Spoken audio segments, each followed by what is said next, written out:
Imagine you are sitting alone at 2 in the morning, looking back at a relationship that just ended, not for the first time.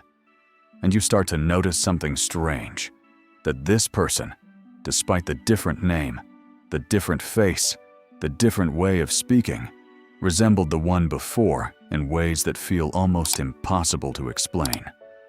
The same emotional avoidance, the same way of making you feel like you had to prove yourself, the same way of leaving behind that familiar hollow feeling you could never quite name. You ask yourself, why do I keep choosing people like this? Not just once, but every single time. And that question is not a comfortable one, because it pulls along with it something even more frightening. What if the problem is not them? What if it is me? Most people stop right there at that question and quickly push it away because it hurts too much. But you are sitting here at this hour, and that means you no longer want to push it away. You want to truly understand what is happening beneath your choices. And I want to tell you, what you are about to realize does not just explain the relationships behind you. It will completely change the way you see yourself. But to get there, we need to start from a place most people avoid, a place that is very deep, very old, and operating entirely outside your conscious awareness. In developmental psychology, there is a concept Carl Jung referred to as the inner child. It sounds soft, perhaps even a little overused, but it is actually one of the most complex and persistent psychological structures a person carries through life. It is not a memory. It is not an emotion. It is a belief system formed during the earliest years of life, when you were too young to understand the world through reason and were therefore forced to understand it through raw feeling. When you were 3, 4, 5 years old, the prefrontal cortex had not yet developed enough to contextualize, to understand that a parent was stressed about work and not about you. All you knew in those moments was this: when I needed someone, that person was not there.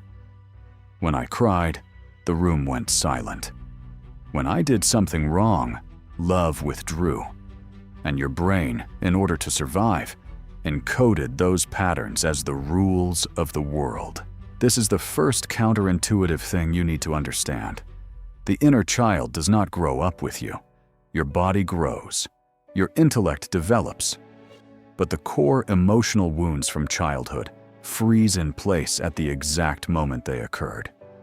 And when you become an adult and step into romantic relationships, the one making decisions is not the 30-year-old with life experience and self-awareness. The one making decisions is the 5-year-old inside you, still trying to heal an old wound in the only way it knows how, by recreating the familiar environment, hoping this time to arrive at a different outcome. Have you ever wondered why you feel drawn to someone who gives you that sense of something from the very first meeting? That intense, restless chemistry, as if your body recognizes them instantly. Most people call it love at first sight.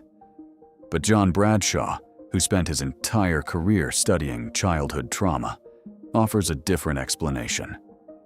What you are feeling is not connection. It is recognition. Your brain is saying, this person is familiar. This person resembles the emotional environment I grew up in. And familiar does not mean good. It only means known. This is where the psychological mechanism becomes genuinely unsettling. If you grew up in an environment where love was conditional, where you had to achieve, had to be obedient, had to not need too much, then your brain encoded love as something that must be earned. And when you meet someone who offers you unconditional love, stability, and safety, you do not feel chemistry. You feel bored. You feel like something is missing. You feel like this is not the right person. Why? Because your brain does not recognize that as love. It does not resemble what you learned love was. But when you meet someone cold, unpredictable, sometimes close, and then suddenly distant, everything inside you lights up. Not because that person is good for you, but because they are activating a nervous system pattern that has been familiar since childhood. And the inner child inside you thinks, "This time I will get it right. This time I will be loved." This is the first micro-insight. You are not drawn to what is good for you. You are drawn to what is familiar to your wound. But the mechanism goes deeper than that.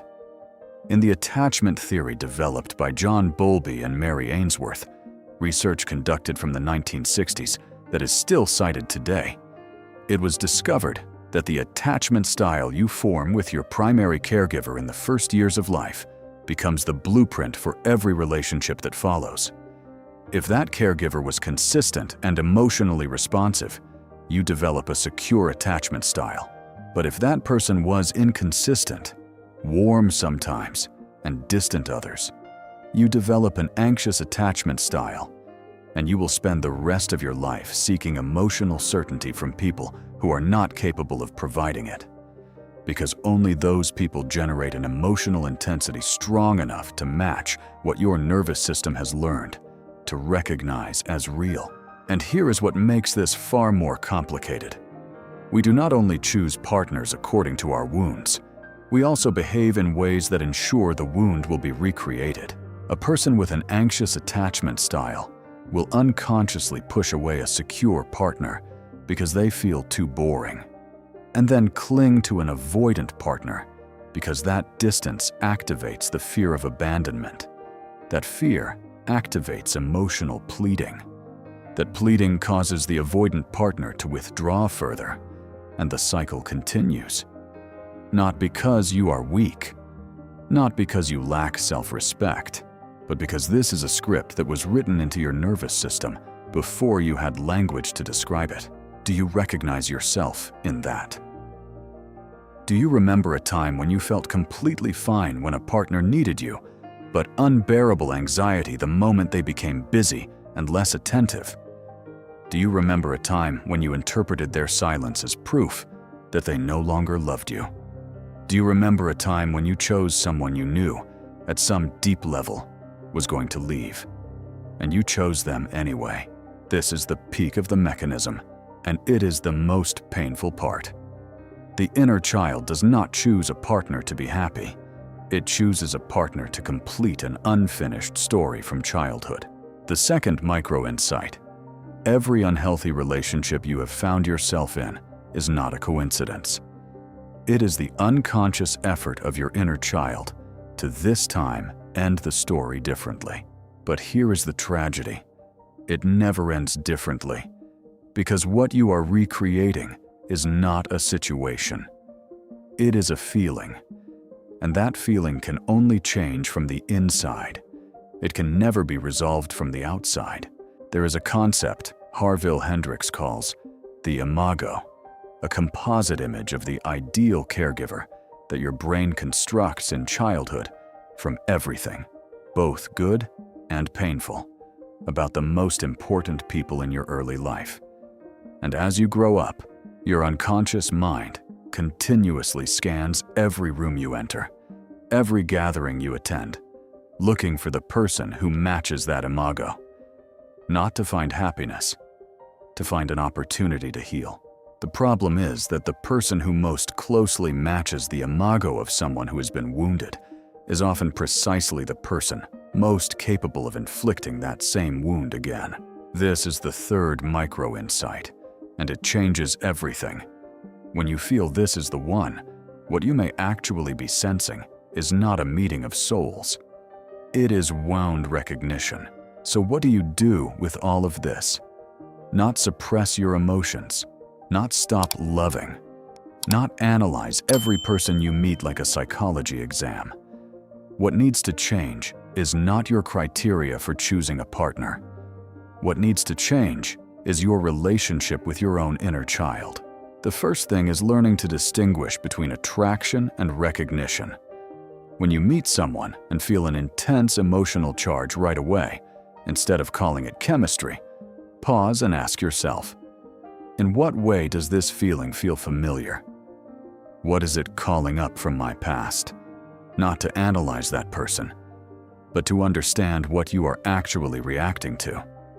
Emotional intensity is not evidence of love. It is a signal that your nervous system is recognizing something it has encountered before. And familiar, as we have seen, is not always safe. The second thing is to start noticing what you actually need, not what you find yourself drawn toward. There is a significant difference between the genuine needs of a grown adult and what the inner child feels hungry for. Your inner child may be starving for validation from someone cold and withholding, because that is the only kind of validation it ever learned to see as meaningful. But you, sitting here right now, genuinely need safety, consistency, and space to be yourself without having to argue for your right to exist. Ask yourself honestly, if I already felt completely enough from the very beginning, would this person still be my choice? Many people who watch videos like this share in the comments that their clearest moment of realization came not from a book or a therapy session, but from someone asking the right question at the right moment. If something in this video is landing for you, I want to invite you to pause and write down, even just one sentence, what you are recognizing about yourself right now. The third thing is practicing what therapists call reparenting, giving your inner child the care it never received. Not by saying, encouraging things to yourself in a mirror, but by becoming your own caregiver in the specific ways you were not cared for when you were young.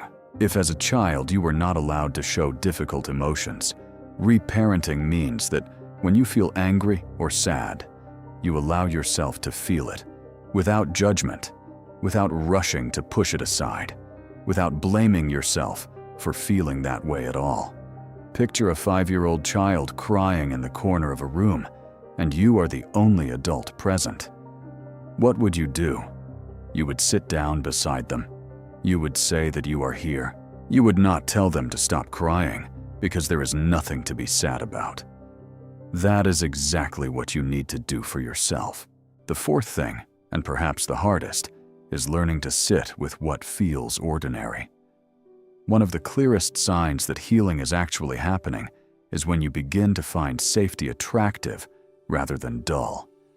When someone texts you exactly when they said they would, when there are no games, when there is no ambiguity, and instead of feeling restless, you feel at peace. That is when you know your inner child is beginning to relearn what love can look like. This does not happen in a single day. It requires patience and a kind of honesty with yourself that goes very deep. But it can happen, and this is what I want you to carry with you after this video ends. Not a list of criteria, not a formula for choosing the right person, but this. The question is never, why do I keep choosing the wrong people? The question is always, which version of me as a child is making that choice? And what wound is it trying to heal? Because when you begin to answer that question, something paradoxical happens. You no longer need a relationship in order to heal. And it is precisely at that moment that you become truly ready for a real one. This is the final truth, and it takes everything that came before it to fully understand. You do not need to find the right person. You need to become healed enough to recognize the right person when they arrive. And that version of you is taking shape. Not through the next relationship, but through the conversation you are going to have with yourself tonight. Your choices are not evidence of weakness. They are a map leading to the wounds that are waiting to be seen. See them